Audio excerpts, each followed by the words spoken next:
Hi, it's Tanya. Day 8. It's hard to hold a smile today, but I'm gonna do it anyway, so it's fucking fake, okay?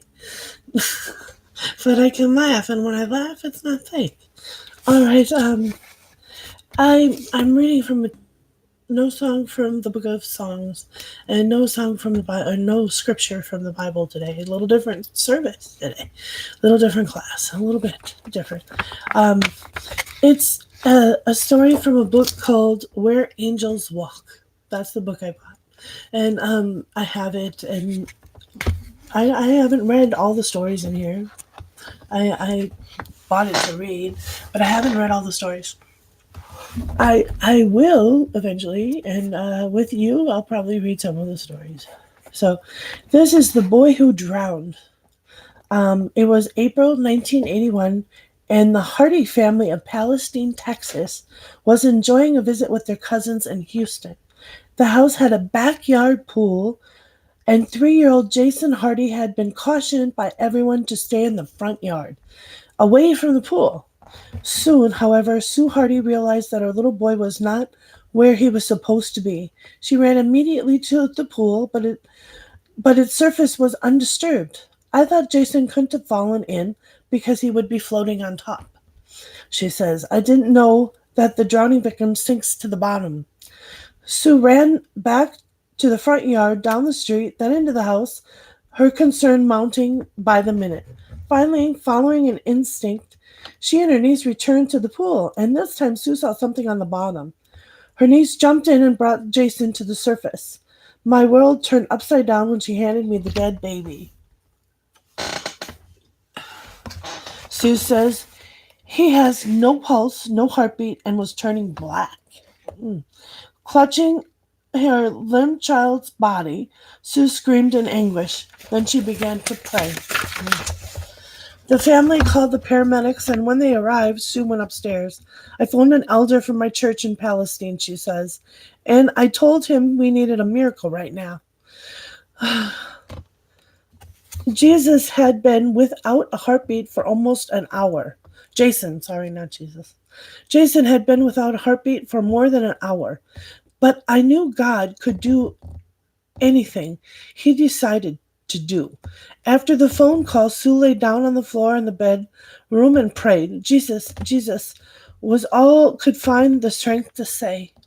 A few minutes later, one of Sue's daughters came to tell her the paramedics had gotten Jason's heartbeat started again. Wow. Immediately, I was filled with peace. She relates. I had Jason when I was 41 after my 3-year-old children were almost grown up. Somewhere I knew that God had not given me this late blessing only to have him taken away. Herman Hospital sent its life flight helicopter to take Jason to intensive care. By the time Sue drove there, doctors were painting a picture, a bleak picture. They said that when a brain is deprived of oxygen for 3 to 6 minutes, damage begins. So they were worried Jason wouldn't be the same. She explained Jason had been clinically dead when we arrived at the hospital, and the doctors felt if he survived, he would be paralyzed or profoundly brain damaged. No, you watch and see, Sue told them. Jason will walk out of the hospital by himself. The physicians looked at one another. Obviously, this little boy's mother couldn't yet absorb what had happened. They decided not to explain any more of the terrible consequences she faced. Jason, in a coma and still considered clinically dead, was placed on life support system. On the 5th night, he developed pneumonia. That's infection of the lungs. And hospital personnel felt the end was near. Clinging to the peace she had experienced in the bedroom, she phoned Elch in Houston and asked them to visit her son. They did and anointed him as Sue and her family waited in the hall. Mrs. Hardy, one of the elders, came to the door. Your little boy's eyes are fluttering. The 3-year-old had just wet the bed. Wow. His brain was apparently waking up. Not only did Jason walk out of the hospital, 20 days later, he soon began to talk. 7 months after his terrible accident, his physician pronounced him healthy. Today, Jason is active, handsome boy, completely normal in every way. Sue gives thanks to God every day for his awesome miracle. And okay, and maybe for some extra protection as well. Being only 3, Jason was far too young to talk about why he went to the pool and what happened to fall in. As years passed, Sue assumed that he remembered nothing except what his family had told him about the accident and the hospitalization. One night, when Jason was about 6 or 7, however, he was watching a television show when a shot of a swimming pool came into view. It was dark underneath that pool, Jason said suddenly. She was immediately alert. When was he remembering something about the accident? Tell me about it, she said. It was dark, the little boy repeated, but the angel stayed with me. The angel, Jason? Uh-huh. He was there, so I wouldn't be afraid. That is all Jason has ever said about the miraculous rescue. But to family, it was enough. So, it's like you have a guardian angel, and your angel's on your shoulder, and your angel's watching out for you and keeping you at peace when it's close to the end, I guess. And I guess them praying and praying out loud, they were heard, someone was watching over their little boy, and it probably helps him through everything because they prayed. And it doesn't matter if you're bad or good or done things wrong and you want to go to hell. Heaven will still help. They don't care. We care about all of you. Okay, now that was my story for the day.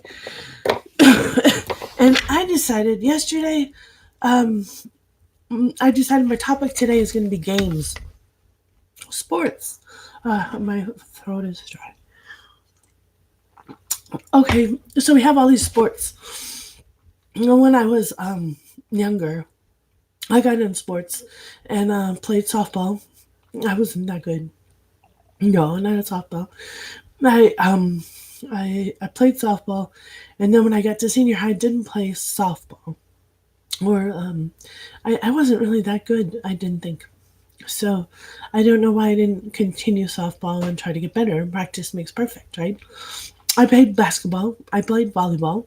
I've golfed. I've ran track, and I've tried every sport there is except I don't like gymnastics. I have the fear that I'm going to do something wrong and I'm going to kill myself. I have a fear of tumbling, where you jump around in a circle and then you land on your feet somehow. I don't know how their bodies flex like that.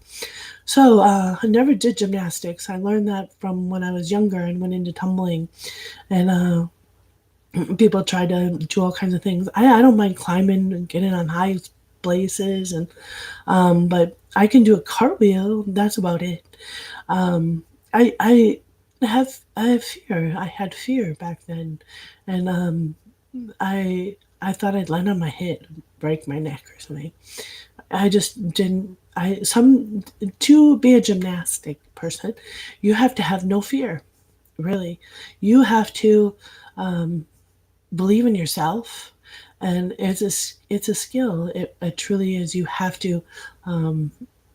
It's a sport that you do internally, and there's people that have came and they've jumped and all of a sudden they broke bones or they broke their body or they've died. It's true. Yeah, it's dangerous. That's a dangerous sport. To me, skiing was like that too. I stay on the bunny hills. I do, and people go on the moguls and jump from and turn and quick turns and cut in and go real fast. I like to go slow. Putt putt. I'm toot. I like to go fast when I drive, but I'm putt putt when it comes to skiing. No, there's all kinds of sports. I tried golf. Golf is fun. Oh, it is, but I like the cart now that I'm old and big. When I was younger, I used to walk it with a cart that you would pull behind you, and it's not where it's on wheels and it drives. But it's expensive, so we don't go very often. And we have a golf net that we put up, and I hit golf balls into a net sometimes. So I still get a little practice during the summer, and it's something to do, and um, it's something we can do together, uh, which is usually just me, anyways. And but it's a golf net, and it's fun to me. Um, I haven't thrown a softball, but I used to play not after high school. I used to play sports and get people together because I knew a lot of people, and get them together and play softball. And we'd form a team and we'd have a league, and they have leagues for other sports too. And we'd form a league, and we'd have beer bus and different things, and have people sponsor us so we could get our uniforms and look like an organized team, you know. And we did quite well. I have some of the trophy, or one of the trophies at least.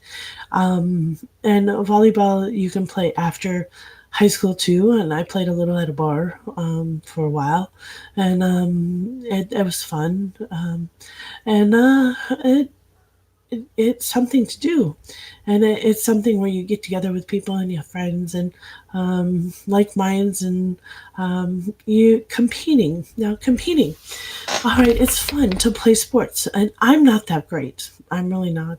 And I have my good days and I have my bad days, and I when I was in sports, you have to, you have 2.5 hours where you're exercising. It's hard, and I can't imagine that right now. Um, but they put their heart and soul into it, and they really, as people who play and are serious about the games that they play. And there's soccer too. A lot of people play soccer, and that's a tough one too. There's so many different sports out there to get involved in, and even in older age. Um, but and some are by themselves. So if you want to get involved, you never know what you're really truly good at if you never tried.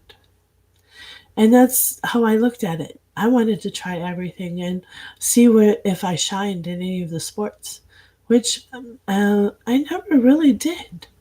I was mediocre. I wasn't the best. I had this. I met this person, and every time he threw a dart, he got a hat trick. I was like, wow, okay, wow, you're good. He practiced all the time. Every time he bowled, he'd get almost 300, and I'm like, how? I bowl and I get like 100. I'm proud. And I get the gutter ball all the time. I do, and I try, and I'm like, I just can't get my hand down the same every time, and he practiced and practiced, and he had the curve going, and every time it was like 300, you know. And I like to bowl once in a while. I'm not on a league, never have been. And then they have moonlight bowling, which is really fun. Moonlight bowling is where they your name gets called and you have to bowl in front of everybody. And if you do this, that, or the other thing, you get money. It's kind of fun. So you get prizes and stuff. It's and they make it fun for people. It's a good time. I don't know if they still have that, but that was 20 years ago. But if it's good and they keep it around because it's good, and people go, and there's roller skating, there's roller blading. I do both of those. I haven't done them in years. I used to, anyways, and I used to rollerblade around the lake until my car got broken into, and then I didn't want to do it anymore. I just kind of put my rollerblades up, and then there's roller skating at rinks.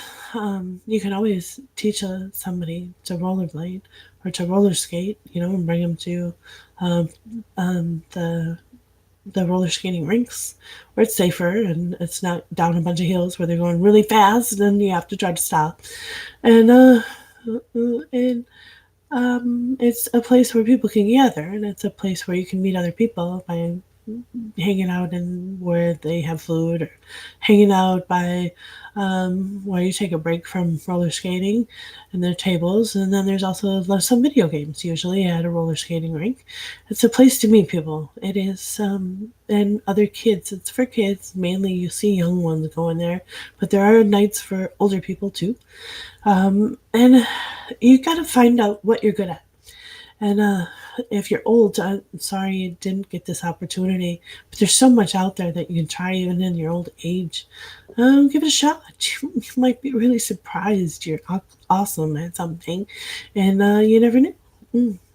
You never know unless if you try, you know. Um, and I had more fear back then about death, and I don't have the fear of death anymore. Um, I wouldn't jump out of a plane now because of my weight. I just and because I'd be afraid the parachute wouldn't open or it'd have a hole in it and I'd be dead. And so I don't want to jump out of a plane. I used to want to. That was one of my what's it called? Um, People refer to it. There's a movie. People refer to all the things you're going to do before you die, and they got a word for it. And it's a pretty good word. I like the word. It fits it well. I can't think of it, and there's a movie called that too, and it's I can't think of who's in it. It's been so many years. Anyways, you get the gist. You do all these things before you die, and that was one thing I wanted to do was jump out of a plane, and that's in my real life. I've done that in my double life.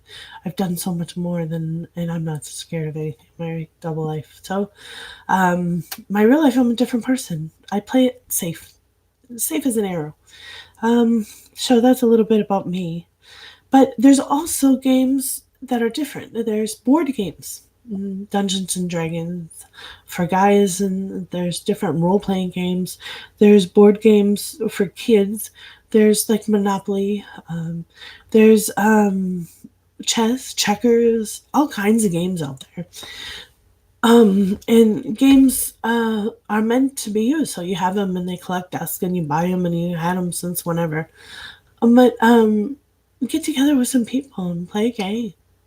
Invite some people over, invite your friends over, and play a board game of something. Pick up something good, have some wine, enjoy yourself, and just have fun. And it doesn't matter whether you win or lose, as long as you have fun doing it and you get included and you get to play, and someone invited you. It's real. Um, it makes someone happy. It makes their day really. So may invite somebody you normally wouldn't. I don't know. Whoever you want to play with, whoever you think it'd be fun and be a challenge.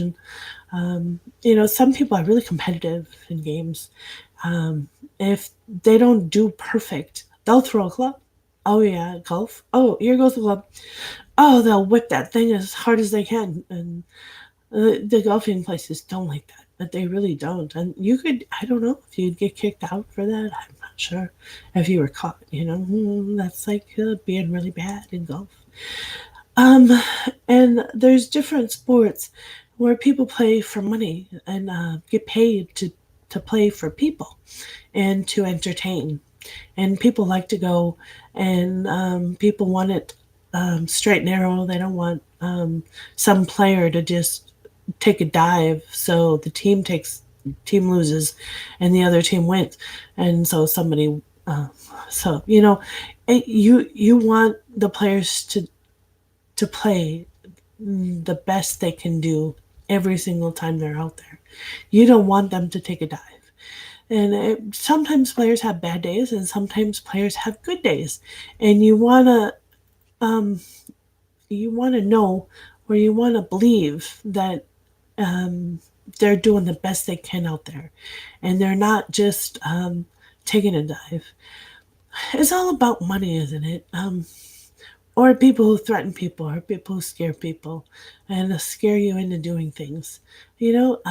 Some players might take a dive because someone threatened their family or something happened, and some they'll feel guilty about it for the rest of their lives. They wish they never would have went through with it. I mean, what are they truly going to do? But they could hurt you. You never know. Or maybe they were offered money, or they were offered something, and to take a dive because for whatever reason, I don't know. Um, there's gambling, there's gambling behind the scenes. There's gambling all over the place, and if you can get a player to do that, and you bet on the other team that's underdog, you're probably going to make a lot of money. And it's cheating. It's a way to cheat. And some people like to cheat. Some people like players to cheat. Some people like to watch and say, "Oh, I'm gonna win because of this." And maybe you got your life's money out on down on it, and a player takes a dive, and then you're like, that team should have won, and that just is not right. And you have to wonder, and you lose. Players should always play straight up, and if they're threatened, they shouldn't follow through with the threat, and they should play their hardest every single time. That's just a little word of advice for any that have taken a dive over the years and made their team lose. And then at the end, sometimes the players that have done that have tried their hardest to get it back, and they're star players and everything, and they've tried their hardest to try to win after they already took the dive for somebody, because they're disappointed in themselves because they went through with it, and they feel guilty. They're there for the players, and they're there for the people. They're there for their team, and they're a part of a team. That's the problem is sports. When you're young and you play it to play, and you play it to have fun, and you play it because it's the thing you enjoy, and you're going to be a star someday, and you're that good, and you play it, and you play it hard, and you practice and you practice and you do the best, like shooting the 300 and getting hat trick every time you play darts. You play it to win. You play it for yourself, a challenge for yourself, and you play it because you like it and you're enjoying it. But when you're paid money, and the coaches say this or that, or the public gets down on you, or you get hell when you're out and about, and there's pressure on you, so much pressure on these players to play and be the best and do their best, and pressure to win. Everything's about winning, and it's not about just playing and having fun and being a part of a team. It's more of a job, and that's how they look at it. My thing that I enjoy most out of life is now a job, and it's money, and I need the money, but some of them quit and become coaches, and they like that better. And some quit and get out of it because it's too much stress. It's not as fun anymore, and it's what am I doing it for anymore? I'm not doing it for me. I'm doing it for the audience. I'm doing it for the coach. I'm not doing it for me. I'm doing it for the people, and I have to win, and I have to do this, and it's just too much stress in the game.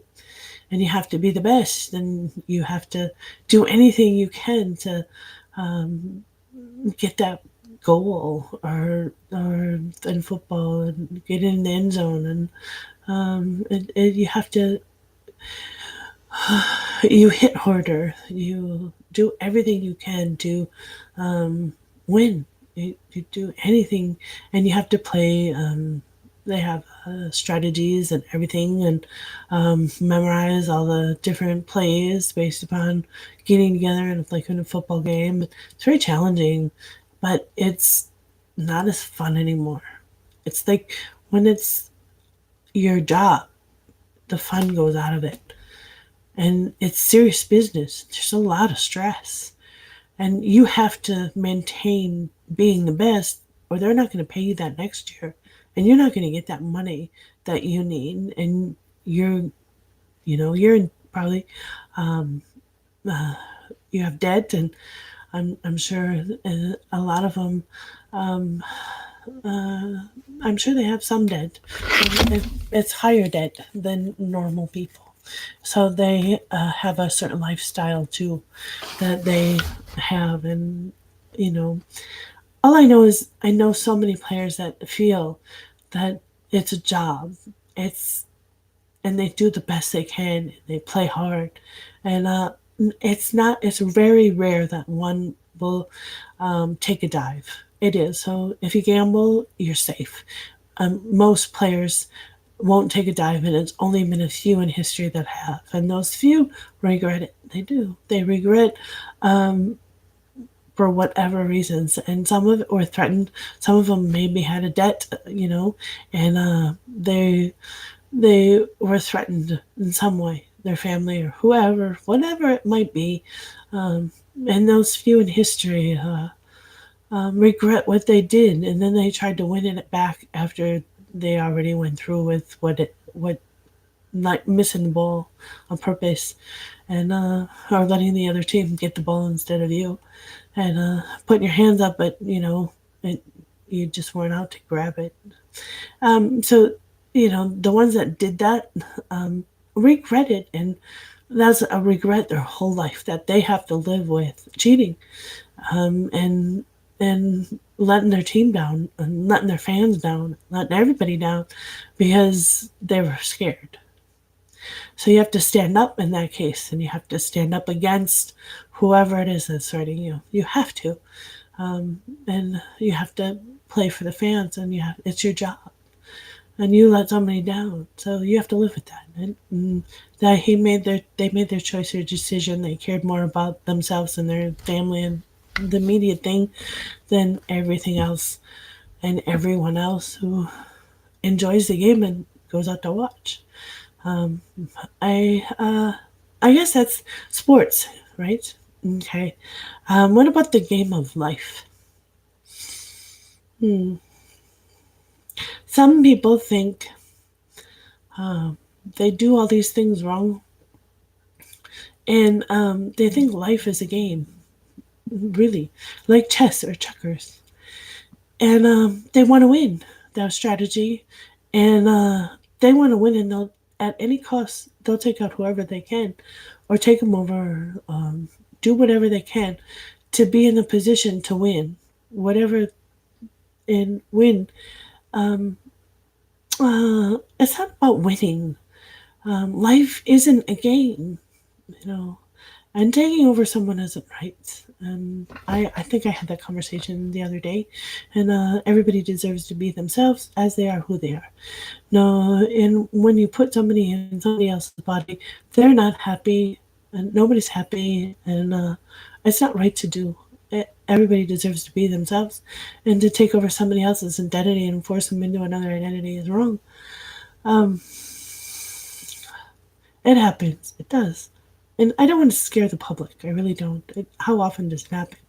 And who are they trying to do this to, and why? And that's the stuff that I have to find out about, or that I have to learn how to try to fix people, or that's for me to find out, to try to help people that are out there, and that's where others need to get involved sometimes. If others end up involved sometimes, and it might be of authority, but it's not me telling them anything. I don't tell authority anything. I really don't. I keep everything to myself, for real. I'm not one who tells people, places, groups, or countries. So it's not me informing them, but sometimes help is needed when it gets to be out of hand. See, and life isn't a game. It's like, okay, how would you like to be hunted down in the woods, and then you, as a person, it's kind of what military go through. And to some, that would be a game, and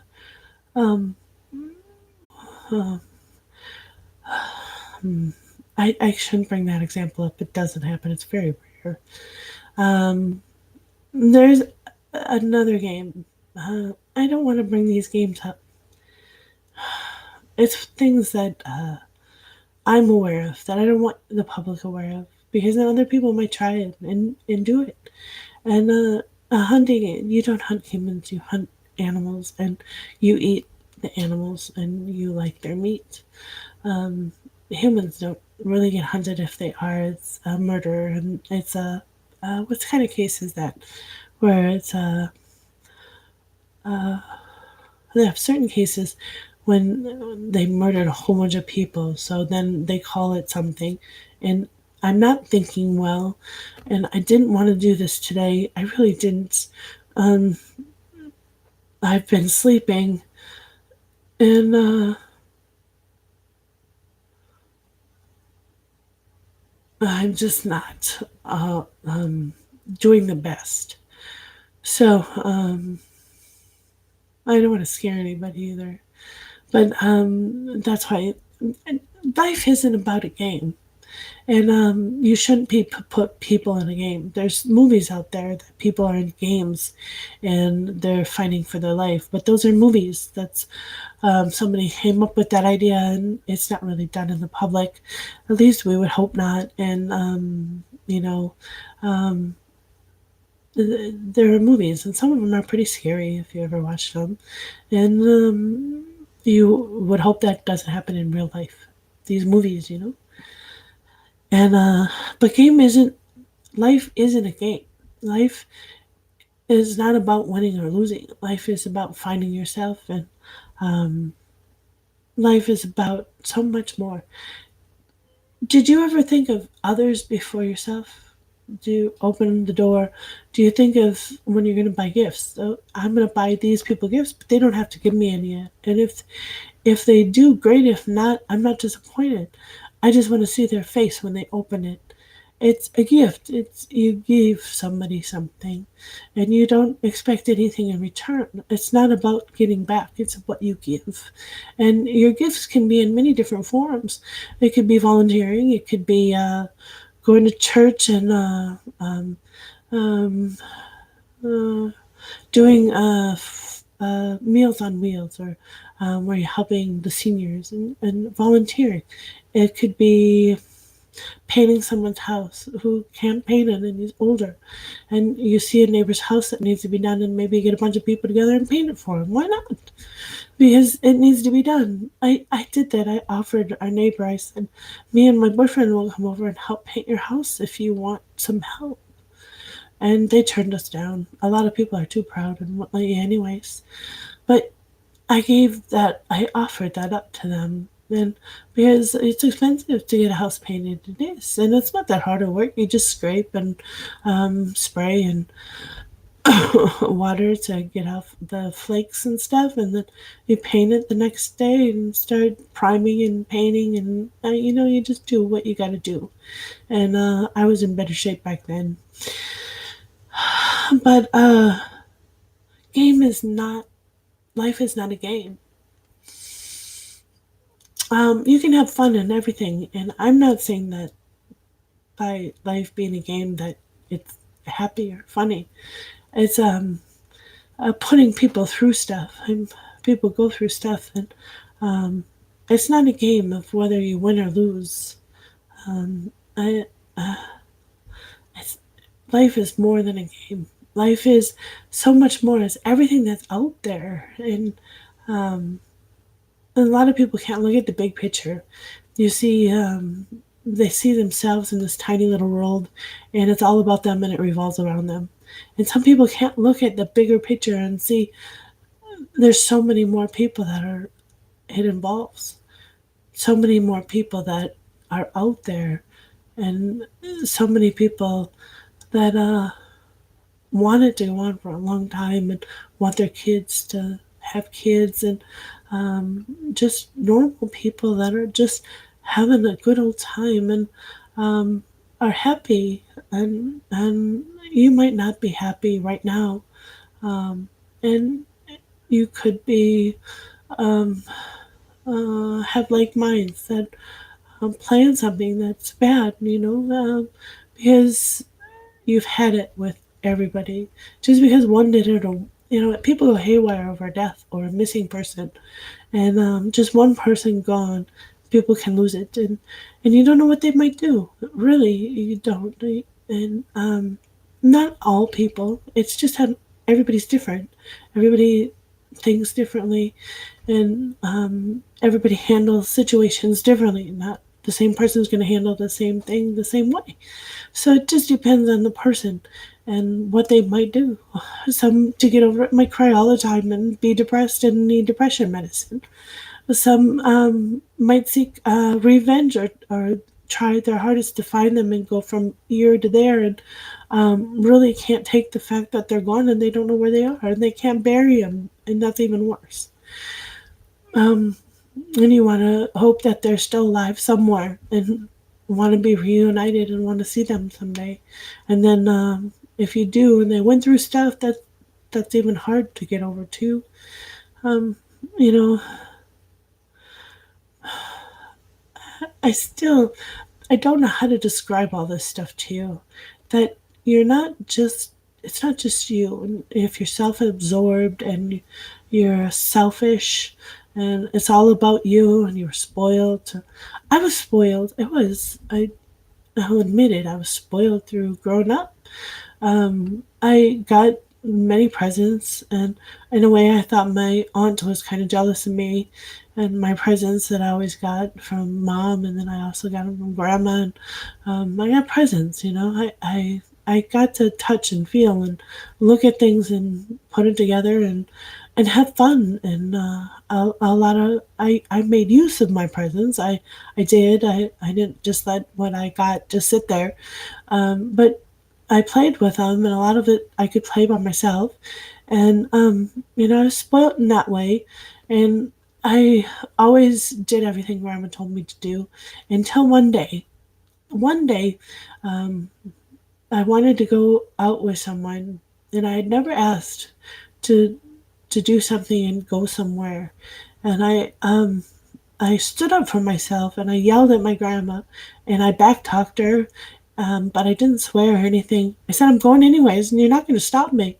You hold me back. You do it. Just hold me back because I'm going to go. I want to meet this boy. That was the first guy that I dated and that I really called myself dating. And I had to really, say, I'm taking my bike and I'm going, and you're not going to stop me. If you are, you're going to have to hold me down because I'm going. I've been good my whole life and I've never done nothing wrong. And I know I was yelling. Yeah, I can yell. I can at the top of my voice. I know I yelled. I don't know how hard. But that was me. And I wanted to meet him. And I wanted to see, I wanted to meet someone. And I wanted to have a friend. And I wanted to have someone that I liked. I wanted to see him. I was going to do anything to get my way. And it's kind of like a spoiled kid who wants to get their way, and but it wasn't. It was more about obtaining a friend and letting me do something, and not controlling me and telling me I can't do it. So I did it anyway. And that's not really a good example for a lot of people. You don't want your kids to do what you don't want them to do. But I was a better person meeting him, and he was really nice, and I came right home. I'm sure I worried them. I'm sure I did. But that's where I stood my ground, and I didn't want a curfew, and I didn't want them to tell me what to do. I was spoiled, so they didn't really control me. But I mean, I did learn lessons. Like my uncle, um, he, I backtalked him, and I swore at him. I'd never swore at an elder before. He kicked me in my ass so hard, and I'm like, okay, I won't be doing that again. And he was yelling. And he put the fear into me. I'm never gonna yell and say bad words to elders or to somebody that's older than me. They deserve their respect, and you just don't back talk like that. And I didn't back talk like that, I don't think, when I said I was leaving to meet that person. I wasn't a very sweary person, and I don't swear all that much. At home, I tell my kid not to swear. My kid's 21 and swears sometimes, but I try to, say, don't swear. And don't swear at me. And sometimes tempers, we have a temper, and I just walk away and I tell her, go to your room, and I don't need to deal with it. And everything's not perfect. Everything's not perfect here sometimes. It really isn't. And I can look like everything's okay, but I hold it up well. And a lot of families aren't perfect families and you think everything's okay. Sometimes we all have problems, and sometimes we have problems getting along. Sometimes we have problems um, where we're not doing things together where we should be and you want to, but it takes two or it takes three. It takes, you know, you have goals, but you don't follow through. When you say you're going to have a family night, you never do. And you ask every day, do you want to do something? And you get rejected. And there's probably more to it than that. Um, for whatever reasons. So everything's not always perfect picture of what you see, and it's not here either. It's not. So we get through it, and so they're lost. They didn't want to play a game with you. I played a game by myself. I talked yesterday, and that's the big thing I wanted to say is I played this game. And I played checkers, and I played it against an electronic thing where you put batteries in. I won. It took me 3 times, and I won against the computer. And I was like, "Yay, okay, fine." I now try chess, and I don't know chess, but I know enough to. I was going to watch how they move, and I don't know how exactly to move. The books didn't help me all that much, and I don't like to read unless if I have to for school, and it's about school stuff. So that's a little bit about me. I don't read that much. I listen to music, and I'm very artsy, but I'm not a reader. Um, it just takes so much time, and I get forgetful, especially on medicine, like I feel like I am now. So I forget like the characters that were in the book, or I forget what I just read, and my memory is not so well. Sorry, I'm not so well today. Anyways, I played the chess game, and I'm talking to myself, and I'm having a good time, and then all of a sudden, it told me to move a pawn, which was a horse, up three and over three. I'm like, what the? It's supposed to be an L. It's supposed to be up two and over one. So how did it just get to do that? And it moved. That's what it had me move it on the board. And then so I moved my pawn up three and over three. And it back talked me and said, that's an illegal move. I'm like, now it's talking to me. It's supposed to talk to you, but that wasn't an illegal move. You just did it. So why can't I do it? So someone programmed it, and I got a piece of junk now. And it's probably because they like to destroy our happiness. That's why I say life's not a game. They like to take things away, and they like to make things wrong, and they like to change lyrics of words or lyrics of songs. So you got your car radio, and you got your car radio song. This is a song by 21 Pilots. And that's all you had, and that's what kept you sane, and that's what kept you at peace. When you'd get in your car and you'd turn your car and you'd listen to your radio, and it kept you at peace. It gave you peace because music was all you cared about. And your car radio got stolen, and you didn't have nothing in your house, barely at all. And you just left your family's house, and you're on your own, and you don't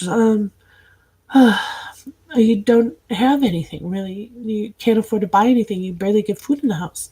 So if that is it, and then they change the lyrics to the song, or someone steals from you, or and make it into what they want the song to be, and change it because it wasn't made by them, or for whatever reason they're going to change the song. Why don't they just make their own song up and have people appreciate their music and what they like and their own creativity?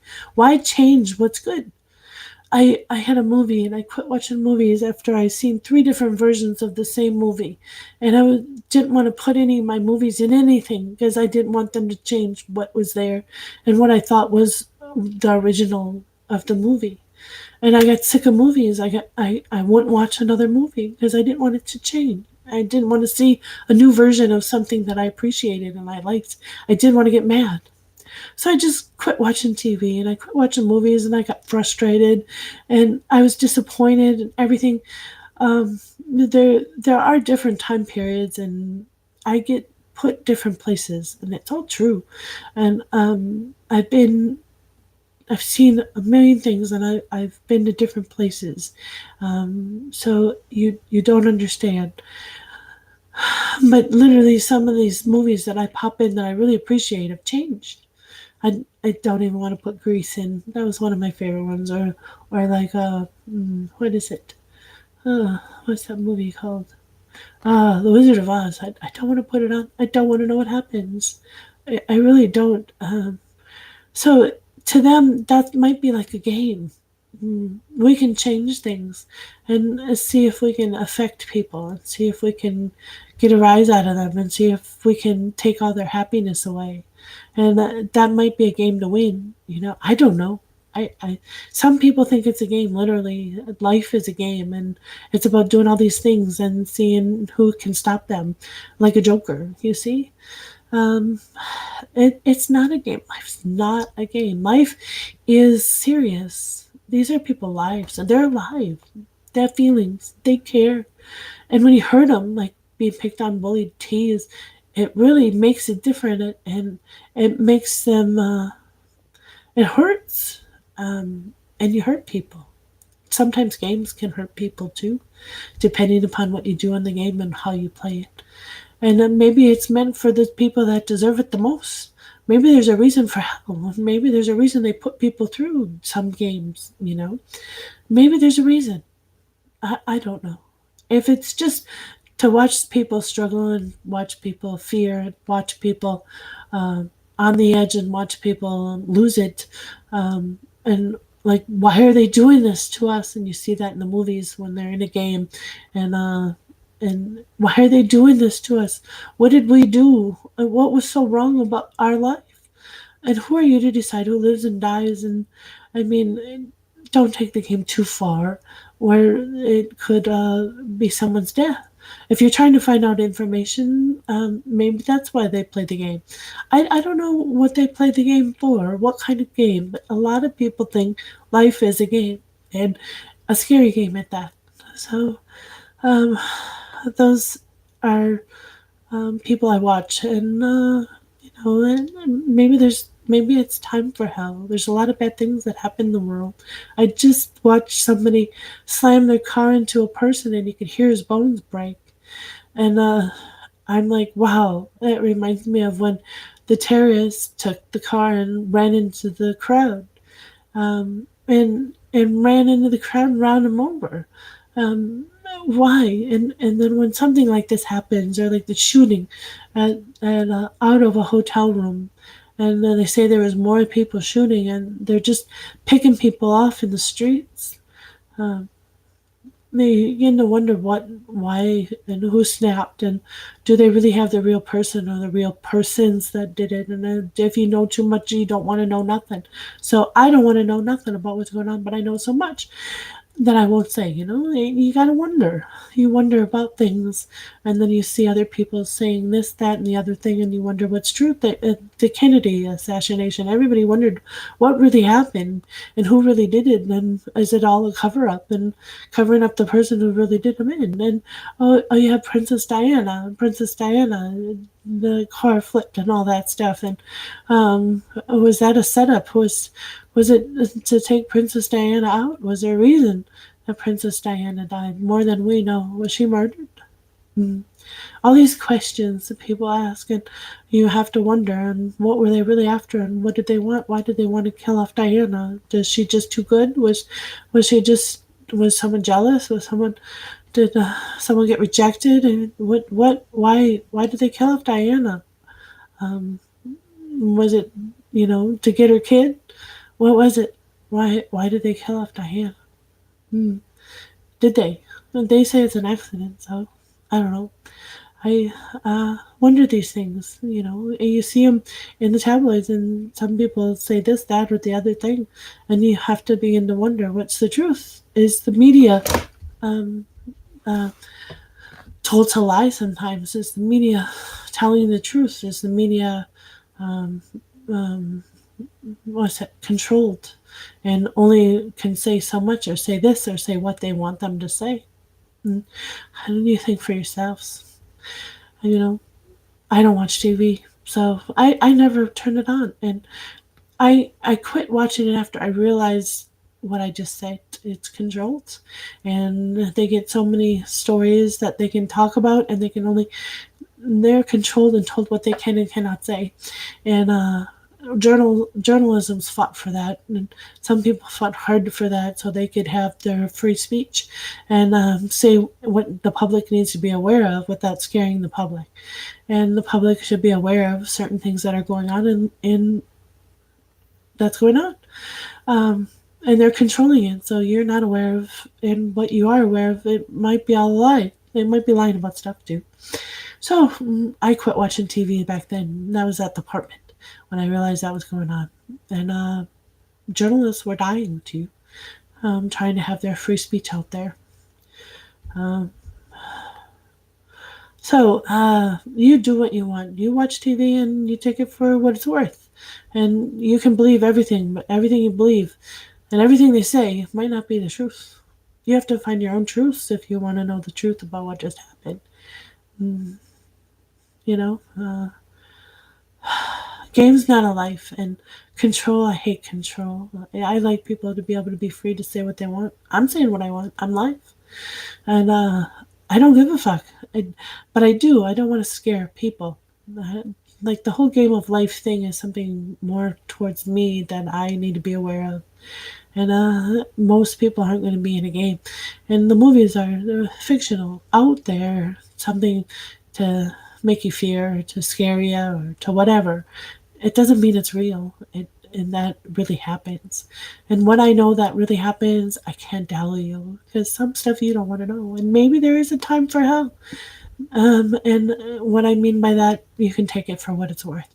But I'm really not up to talking anymore. And I did this, and I haven't showered for 3 days. Today's my day to shower. I'm at home, and I don't have anybody to impress. I have a boyfriend, so I'm not here to make you drool over me if you like big women. I'm just here to talk to you and give you a class. So some days we have our days where we don't shower, or we're at home and it doesn't matter, and we're not out to impress anyone. They don't have a job to go to, which is depressing in itself.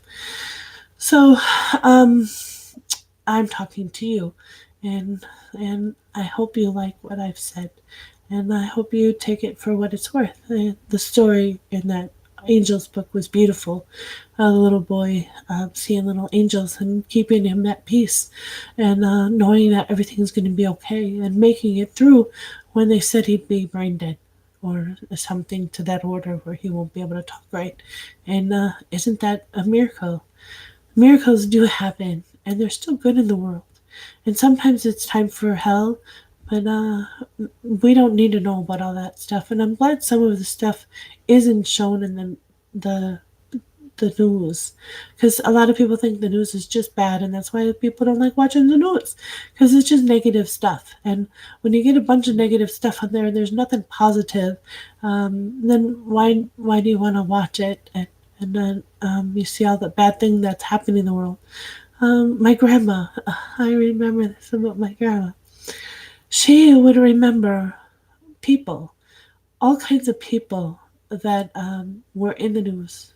And she'd say, "Oh, I remember that." And then she'd tell me the story of what happened to them. They're missing, and they were found, and this happened to them, or that happened to them. And she cared about the people that she heard about on the news. And she cared about if they got found, and then following their stories and stuff. She liked being updated. She liked knowing, and it was just something Grandma enjoyed to do, and she liked to talk about. And the people that are older are the wisest, you see, because they've been through so much and they let things bounce off them, and they remember things way back when things were different than they are today. And they have a lot of wise sayings, and a lot of them are stuck in their ways, and a lot of them are old school. They'll refer to themselves like that too. And it's just amazing. It truly is. That you can learn something from people that are elders, and you can learn a thing or two, or they just don't have a lot to talk to people that they don't have a lot in their lives. A lot of people, their friends are usually also up there in age, and some of them pass away, and they don't have a lot of people in their lives, and they just want to talk to someone. Sometimes that's even me. I sit on the phone and I'd start telling them about my day or telling them about this or that or the other thing.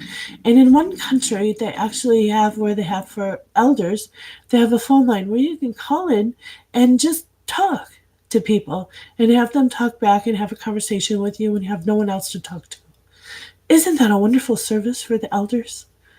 And they give them this number, and that's what they're lacking is communicating. And that's a great service that they offer, and it's free to seniors and stuff. And it's, I don't know who puts it out there. It's some nonprofit, and it's a great thing. And not only seniors need it. Some people that are younger need it too. Some people don't have a lot of people in their lives, and they just want to talk. And they don't have no one to talk to, so they talk to themselves. And there's nothing wrong with talking to yourselves. Or they talk to the TV when they don't like something they see on it, or yelling at this or that or the other thing. And they're just being themselves, and they're being normal. Can you accept someone who isn't all dressed up every single solitary day? Or do you have to make an appearance and always be perfect? I don't. And if you have to, all the more power to you if you like it and it makes you feel good.